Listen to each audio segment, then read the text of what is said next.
আসসালামু আলাইকুম রহমতুল্লাহি ওয়া বারাকাতুহু। প্রিয় ভাইয়েরা আমার, হাদিসের মধ্যে আসরের নামাজের গুরুত্বটা বেশি। কেন বেশি? কারণ এই আসরের নামাজের সময়টাতে যারা দোকানদার এরা বিক্রেতা নিয়ে ব্যস্ততা থাকে। এই সময়টাতে যারা কেনাকাটা করে তারা কেনাকাটা নিয়ে ব্যস্ত থাকে। এই সময়টাতে অনেক মানুষ ঘুমায়, তো ঘুমের কারণে আসরের নামাজটা নষ্ট হয়ে যায়।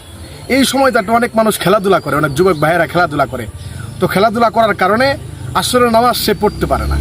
এর কারণে হাদিসের মধ্যে আসরের নামাজের গুরুত্ব এত বেশি। রসুল আকরাম সাল্লাল্লাহু আলাইহি সাল্লাম বলেন, বুখারী শরীফের 552 নম্বর হাদিস, আব্দুল্লাহ ইবনে উমর রাদিয়াল্লাহু তাআলা আনহু থেকে বর্ণিত। তিনি বলেন, রসুল সাল্লাল্লাহু আলাইহি সাল্লাম বলেছেন, কোনো ব্যক্তি যদি আসরের নামাজ নষ্ট করে দেয় তাহলে সে যেন তার পরিবার এবং পরিজনকে ধ্বংস করে ফেলে।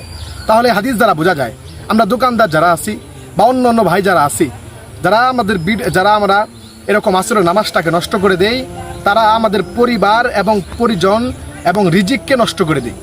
এর কারণে হাদিস দ্বারা বোঝা যায় যে আমরা ইচ্ছাকৃতভাবে আসরের নামাজ নষ্ট করব না। আল্লাহ পাক আমাদেরকে এই কথাগুলো বোঝার তৌফিক দান করুন এবং সাথে আমাদের আসরের নামাজের গুরুত্বটা দেওয়ার তৌফিক দান করুন।